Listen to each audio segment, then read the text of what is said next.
Hello and welcome to the Science Professional Learning Community, or PLC, Framework and Instructional Focus Document, or IFD, Overview. I am Troy Shepard, District Science Coordinator for Crowley Independent School District. I look forward to working with teachers and instructional leaders throughout the school year. Please feel free to communicate with me any questions you may have or for additional support. In today's video, we will model the we will, you will strategy from the Fundamental 5. To begin with, we will provide the components and rationale of an effective PLC framework, identify and explain key components to the Instructional Focus Document, or the IFD, for Science grades K through 12. You will discuss instructional implications of using the IFD to plan for student learning, and you will also use the IFDs to determine the specificity of what students are expected to learn and the specificity of what you are expected to teach.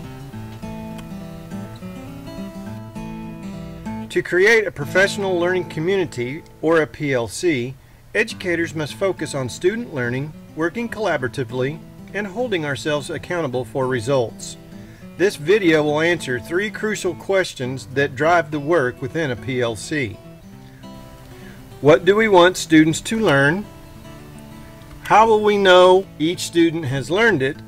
And how will we respond when a student doesn't learn? At this time, we will take a moment to prepare for the PLC process by identifying the units covered in the upcoming 6 weeks, using the year-at-a-glance, reviewing the assessment calendar and/or blueprints for available grade levels, and gather appropriate document like IFDs for the upcoming units. Lead forwards organizing the TEAC standard types document or content builder, the PLC for Science PLC document, and yellow, green, and blue highlighters. All of the referenced documents can be found on the CISD Center for Teaching and Learning website under the Curriculum Previews tab and the TEAC's Resource System website. Please take a moment to complete these tasks.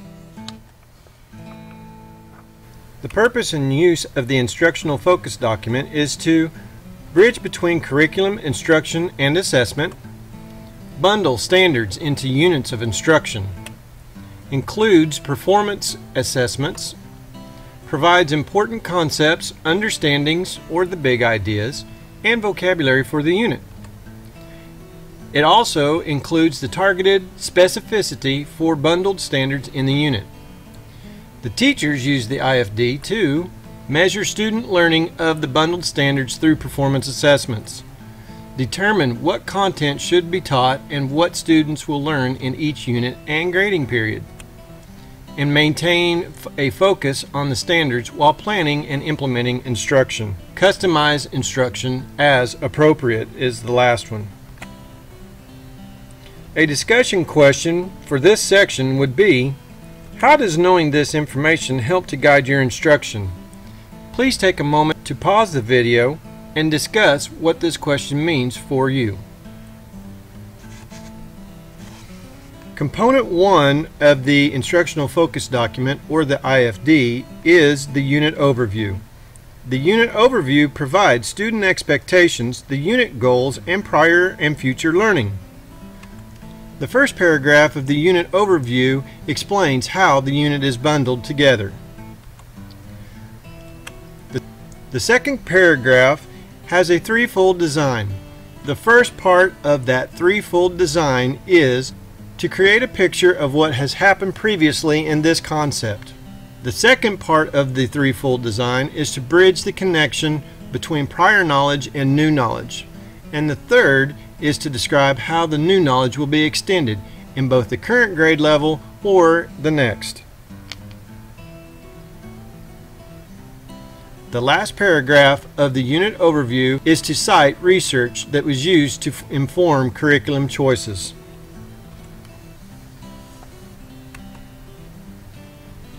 Discussion questions for you to consider are, what concepts did students learn in previous grades to prepare them for achievement in this unit?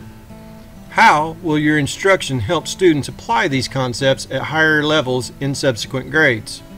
Please pause the video now to allow for discussion. Component 2 is comprised of the performance assessments, overarching concepts, and unit understandings. This component provides a big picture for student expectations and learning outcomes, and the table should be read horizontally to thoroughly understand the big picture of the student outcomes. The performance assessments are ways students can demonstrate their learning and mastery of the taught content. The third column represents the unit understandings. These are the major points of the bundled standards and frame what concepts students should know after completing the unit. If students have mastered all of the content objectives within this performance assessment, then the students have a strong understanding of the overarching and unit concepts. Please pause the video to open the first performance assessment on your grade level IFD. After reading, discuss the following questions. What specific content should be taught for students to successfully demonstrate mastery? How can you use the performance assessments in planning your instruction? The third component of the IFD is misconceptions and underdeveloped concepts. A misconception is considered to be a view or opinion that is incorrect because it is based on faulty thinking or lack of understanding. The underdeveloped concepts are considered to be inadequate, superficial, or partial understanding of the conceptual idea or skill. How will you address these misconceptions and underdeveloped concepts during your planning? How can you use this information to scaffold and accommodate instruction? Please pause the video at this time to allow for discussion. The fourth component of the IFD is unit vocabulary. The unit vocabulary provided are content-specific terms essential to the unit. Review the unit vocabulary on your IFD. What implications do you derive from the unit vocabulary list on your IFD? What strategies will you use to ensure mastery of the vocabulary for each standard in this unit? Please pause the video to discuss the instructional implications. The fifth component is the TEKS and unit level of specificity, or the student expectations. This table should be reviewed vertically to understand both the TEK and the student expectation for each standard. Before reviewing the TEKS and unit level of specificity, please take a moment to review the legend. The legend is for you to use to aid in clarifying the TEKS and specify sections. This legend, including the color coding, is for use with the IFD only.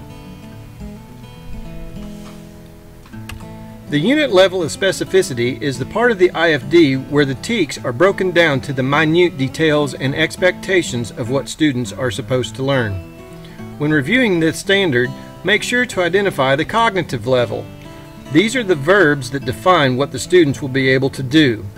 The content level, which is the overall concept that students will learn and in what context it will be taught. The final component on the IFD is subsection C, Cross-Curricular Second Language Acquisition Essential Knowledge and Skills, also known as the ELPS. If you have students who are second language learners, these essential knowledge and skills must be incorporated within daily instruction. The knowledge and skills focus on listening, speaking, writing, and reading. The English language proficiency standards in this section outline English language proficiency level descriptors and student expectations for English language learners, or ELLs. In order for all ELLs to be successful, they must acquire both social and academic language proficiency in English. Social language proficiency in English consists of the English needed for daily social interactions. Academic language proficiency consists of the English needed to think critically, understand and learn new concepts, process complex academic material, and interact and communicate in English academic settings. Classroom instruction that effectively integrates second language acquisition with quality content area instruction ensures that all ELLs acquire social and academic language proficiency in English, learn the knowledge and skills in the TEKS, and reach their full academic potential.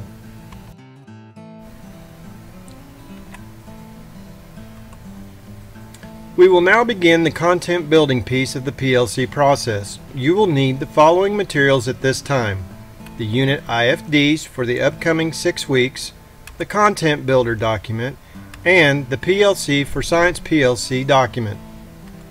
At this time, we will begin using the organizing instruction using the TEKS standard types document. This is part of the what of a PLC. By completing the graphic organizer, we will be able to see how the standards are connected and organized. Please take out your first unit IFD for the upcoming 6 weeks. At this time, please read the TEKS listed on the IFD.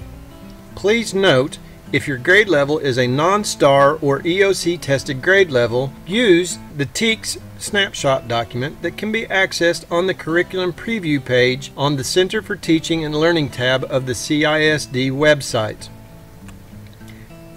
As you review the TEKS, highlight in yellow the supporting standards and highlight the readiness standards in green. All remaining standards are process standards and will be highlighted in blue. If necessary, please refer to the organizing instruction using the TEKS standard types document to review the description and each standard's role in learning. Take note that the blue process standards will fall into one of two basic categories: how students access learning or how students demonstrate learning. Please take a moment to complete this task. Now, use the highlighted IFD as a key to place each standard in the corresponding color-coded graphic organizer. Here is an example of a completed 5th grade science content builder. At this time, we will pause for small group purposeful talk to discuss seed questions, both of which are attributes of the Fundamental 5. Seed questions are essential to guiding and focusing conversations to the desired learning outcomes. During this time, focus specifically on the previously identified readiness standards.